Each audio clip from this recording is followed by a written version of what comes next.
Actividad número 3 del módulo por Lisa Chaparro de 11.2 se basa en 9 puntos. Ahí está el taller completo. Y a continuación voy a oscurecer la cámara para bajar la calidad del video y que se pueda subir muchísimo más rápido. Este taller pues se basaba mucho en estados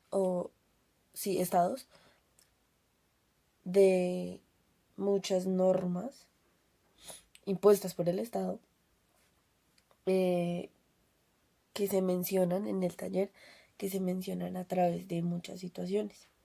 Una de ellas pues es el Estado social de derecho o Estado social, que es un concepto de ideología o bagaje cultural político alemán. El concepto surge durante la Prusia de Otto von Bismarck a mediados del siglo XIX como propuesta del ideólogo Lorenz von Stein, interesado de manera paralela a Karl Marx en que se pudieran mejorar las condiciones de vida de la clase trabajadora de su época. En su trabajo, von Stein pues abogaba porque se lograra un mínimo necesario que garantizara una vida digna para los obreros, al mismo tiempo que ponía en tela de juicio el sistema capitalista de producción.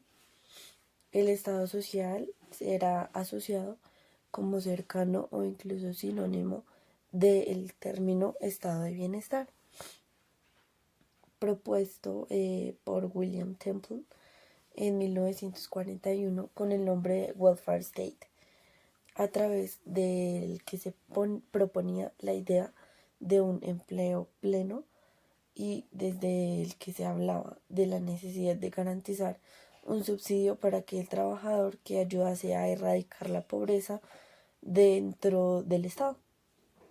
En la actualidad forma bases político-ideológicas del sistema de economía social de mercado en términos más recientes. Incorpora su propia denominación del concepto Estado de Derecho, dando lugar a la expresión Estado de Derecho social o Estado social de Derecho, y también al concepto de Estado democrático, dando un lugar a la expresión Estado social y democrático de derecho. Se considera que el Estado social pues es un sistema sociopolítico económico definido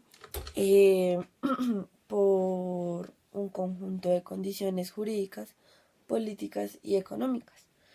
En términos generales, la mayor parte de los autores de filosofía del derecho concuerdan en que un Estado social de derecho se propone fortalecer servicios y garantizar derechos, considerados pues esenciales para mantener el nivel de vida necesario para participar como miembro pleno en la sociedad. Entre esas condiciones se citan generalmente asistencia sanitaria, salud, educación pública, trabajo y vivienda dignos, indemnización de desocupación o subsidio familiar, acceso práctico y real a los recursos culturales como bibliotecas, museos, tiempo libre, etc. Asistencia para personas con discapacidad y adultos mayores, defensa del ambiente natural, asistencia social, defensa jurídica y asistencia legal, y garantiza los denominados derechos sociales mediante su reconocimiento en la legislación. Provee la integración de las clases sociales menos favorecidas, evitando la exclusión y la marginación a través de la compensación de las desigualdades y de la redistribución de la renta por medio de los impuestos y el gasto público. Utiliza instrumentos como los sistemas de educación y sanidad en mayor o menor grado públicos y controlados por el Estado, obligatorios, universales, gratuitos y subvencionados, financiados con cotizaciones sociales. Se tiende a la intervención en el mercado y la planificación de la economía. Todo ello en contra de los principios del liberalismo clásico. en la práctica política, tanto el Estado social como la economía social de mercado son a menudo confundidos con el estado del bienestar o welfare state, y esta confusión pues es a veces natural, es producto de la confluencia en ambos proyectos de historia, resultados, intereses e incluso medios relacionados con la economía del bienestar o el estado del bienestar, orígenes y evolución. Pero a veces pues parece intencional debido a que se considera ideológico o de debate.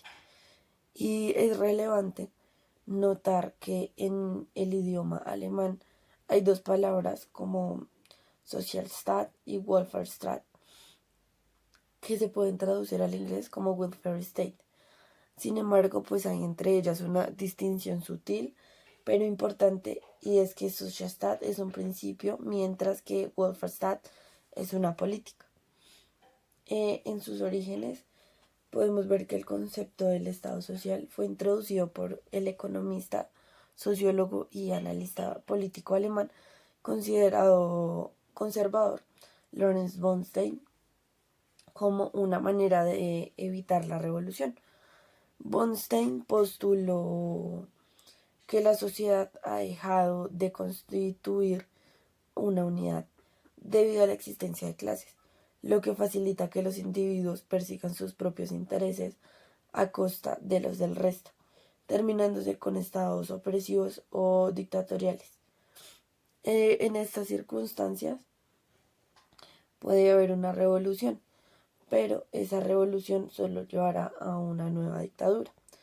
La solución es su opinión. Un estado social, es decir, un estado que inicie una reforma a fin de mejorar la calidad de vida de las clases bajas, evitando así, en sus palabras, el proceso de las clases que buscan ascender socialmente, y lo anterior se lograría a través de una monarquía social. Sin embargo, pues algunos autores encuentran antecedentes anteriores en la monarquía prusiana del despotismo ilustrado a partir de Federico II el Grande de Prusia. Por ejemplo, a la Landgard de Federico Guillermo II establecía que el Estado sería considerado el protector natural de las clases pobres, pero pues nunca fue así. Von Stein escribió en la misma época que Hegel la de la reacción absolutista a la Revolución Francesa, periodo en el que Alemania coincidió con el reinado de Federico Guillermo III, y Hegel pues es generalmente considerado el más avanzado exponente del conservatismo político. La antítesis del liberalismo, debido a la proposición de que una comunidad es definida por espíritu común, que en su opinión era un número de principios morales que existen a priori o por sobre la comunidad misma. En su visión, la legitimidad de un Estado depende de la implementación de tales principios, más que en representar los intereses de los miembros particulares de la misma. Hegel pues ha sido a menudo acusado de sustituir el pluralismo en política y la libertad de la sociedad por la uniformidad impuesta de una entidad metafísica superior a todos y cada uno, o sea, el Estado supraindividual. Tanto von Stein como Hegel postulan una sociedad que constituye una especie de organismo, literalmente con el espíritu o vida real, independiente de los individuos e incluso de cualquier generación en particular. Para Hegel, ese espíritu del pueblo o nación, que se entiende como espíritu de una nación a través de las generaciones, se concretiza en un individuo particular, el que incorpora o da realidad a ese espíritu. Ese individuo es el monarca absoluto, pero constitucional y en sentido que es el Volksgeist, o que da origen a toda ley y a toda constitución. El monarca personificado, ese Volksgeist, es la ley y por lo tanto no solo la constitución, pero sí la mejor forma de constitución posible. Y adicionalmente para von Stein el Estado consiste de dos componentes, centrales que se complementan como constitución y administración.